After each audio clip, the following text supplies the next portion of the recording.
그런즉 씨 뿌리는 비유를 들으라. 아무나 천국 말씀을 듣고 깨닫지 못할 때는 악한 자가 와서 그 마음에 뿌려진 것을 빼앗나니 이는 곧 길가에 뿌려진 자요. 돌밭에 뿌려졌다는 것은 말씀을 듣고 즉시 기쁨으로 받되 그 속에 뿌리가 없어 잠시 견디다가 말씀으로 말미암아 환난이나 박해가 일어날 때에는 곧 넘어지는 자요. 가시떨기에 뿌려졌다는 것은 말씀을 들으나 세상의 염려와 재물의 유혹에 말씀이 막혀 결실하지 못하는 자요. 좋은 땅에 뿌려졌다는 것은 말씀을 듣고 깨닫는 자니 결실하여 어떤 것은 100배, 어떤 것은 60배, 어떤 것은 30배가 되느니라. 예수께서 그들 앞에 또 비유를 들어 이르시되 천국은 좋은 씨를 제밭에 뿌린 사람과 같으니 사람들이 잘 때에 그 원수가 와서 곡식 가운데 가라지를 덧뿌리고 갔더니 싹이 나고 결실할 때에 가라지도 보이거늘 집주인의 종들이 와서 말하되 주여 밭에 좋은 씨를 뿌리지 아니하였나이까. 그런데 가라지가 어디서 생겼나이까. 주인이 이르되 원수가 이렇게 하였구나. 종들이 말하되 그러면 우리가 가서 이것을 뽑기를 원하시나이까. 주인이 이르되 가만두라. 가라지를 뽑다가 곡식까지 뽑을까 염려하노라. 둘 다 추수 때까지 함께 자라게 두라. 추수 때에 내가 추수꾼들에게 말하기를 가라지는 먼저 거두어 불사르게 단으로 묶고 곡식은 모아 내 곡간에 넣으라 하리라. 할렐루야. 오늘 선포되는 이 말씀이 여러분들의 심령을 새롭게 하고 우리의 삶에 거룩한 열매를 맺게 하는 생명의 양식 되기를 간절히 소망합니다. 어제 우리는 씨 뿌리는 자의 비유에 대한 말씀을 보며 왜 예수님께서 비유로 말씀하셨는지를 함께 나누었습니다. 오늘은 그 비유를 예수님께서 어떻게 해석해 주시는지 함께 살펴보고자 합니다. 그런데 본론으로 들어가기에 앞서 우리가 먼저 당시의 배경을 조금 이해하고 넘어갈 필요가 있는 것 같습니다. 왜냐하면 이 말씀을 읽다 보면요, 이러한 의문이 들 수 있거든요. 아니, 농부가 씨를 뿌리는데 왜 하필이면 길가나 돌밭, 가시떨기에 뿌리는 걸까? 처음부터 좋은 땅에 이러한 씨를 뿌렸다라고 한다면 그렇게 씨를 낭비할 필요도 없었을 텐데 라고 생각할 수가 있지요. 그런데 여러분, 예수님이 말씀하시는 이 비유라는 단어를 원어적인 의미로 살펴보면 실제 있을 법한 일을 곁에 두어 설명하다라는 뜻을 가지고 있습니다. 다시 말해서 예수님은 지금 가상의 이야기를 말씀하신 것이 아니라요, 당시 유대인들이 겪는 실제 그러한 현장을 그대로 말씀하셨다라는 거죠.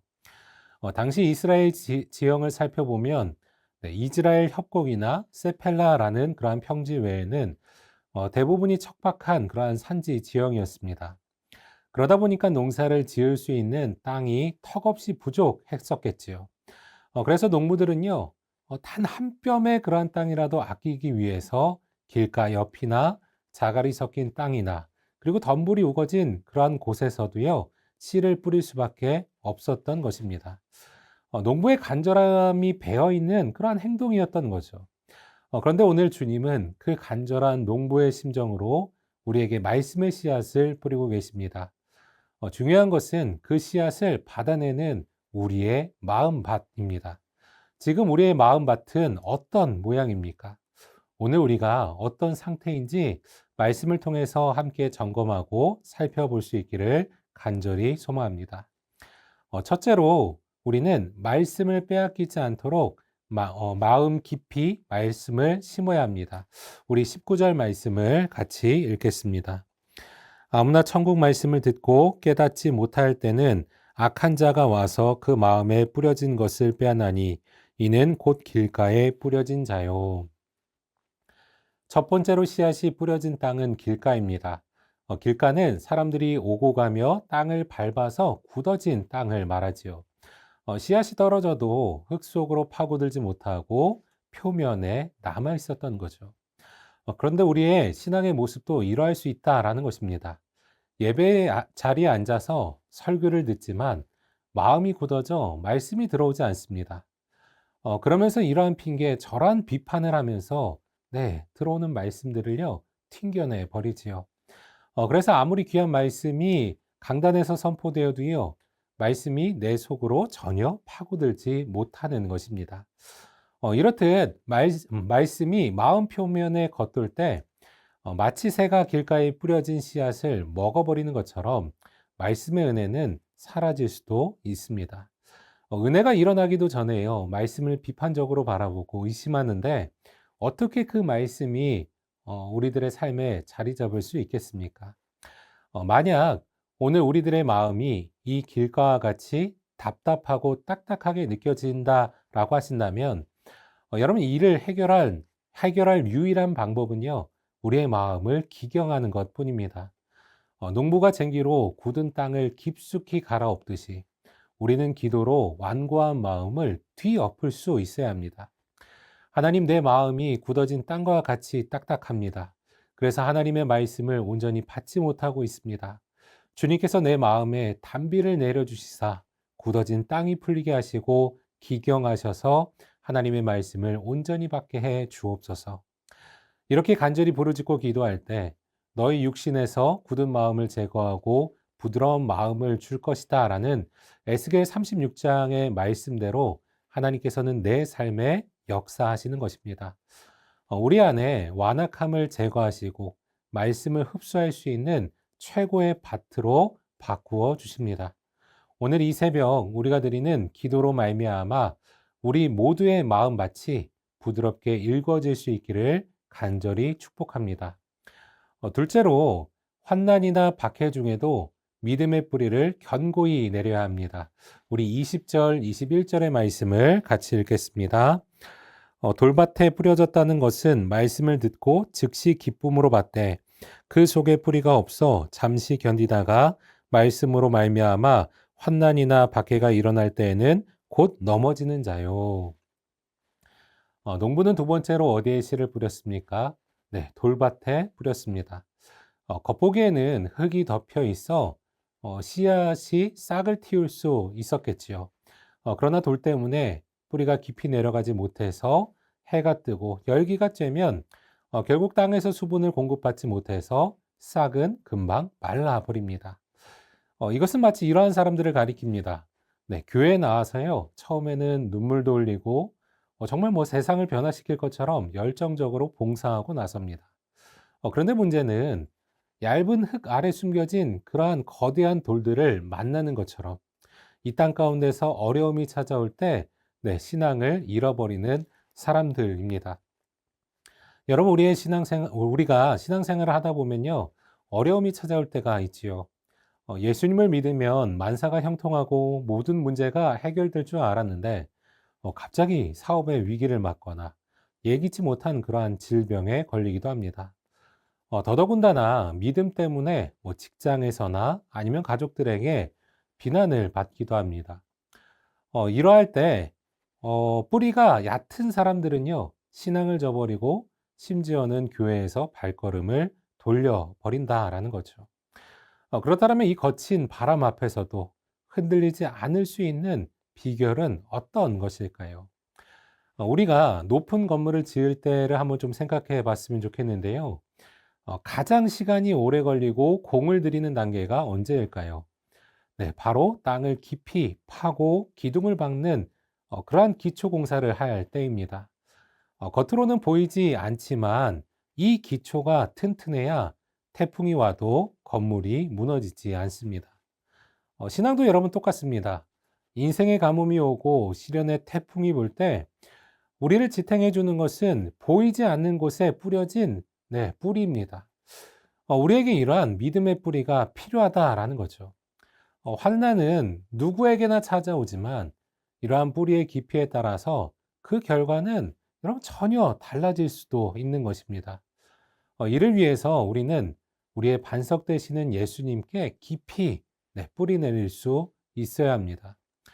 그래야 할 때 우리는 어떤 시련이 찾아와도요, 흔들리거나 또는 말라 죽지 않을 수 있다라는 거죠. 오히려 그 시련을 통해서 줄기를 더욱 강하게 우리는 연단시킬 수 있습니다.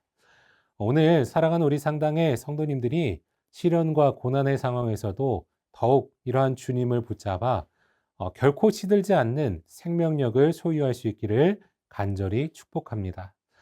마지막으로 우린 세상의 유혹과 염려를 이겨내야 합니다. 22절의 말씀을 읽겠습니다. 가시떨기에 뿌려졌다는 것은 말씀을 들으나 세상의 염려와 재물의 유혹에 말씀이 막혀 결실하지 못하는 자요. 농부가 세 번째로 뿌린 밭은 어디입니까? 가시떨기입니다. 예수님은 이 가시떨기를 두 가지로 정의하셨는데 바로 세상의 염려와 그리고 재물의 유혹입니다. 오늘날 그리스도인들에게 어쩌면 가장 치명적인 공격을 하는 것이 바로 이것일 것입니다. 우리는 과거처럼요, 물리적인 핍박을 받지는 않습니다. 대신에 먹고 사는 문제, 아니면 자녀의 문제, 노후 대책 등 이러한 세상의 염려들이 우리의 생각의 대부분을 차지하고 있습니다. 주일 예배를 드리면서도요, 내일 있을 세상의 일들을 우리가 염려한다면 열매를 맺고 싶어도 그 고민의 가시들이 말씀이 자랄 공간을 전혀 허용하지를 않지요.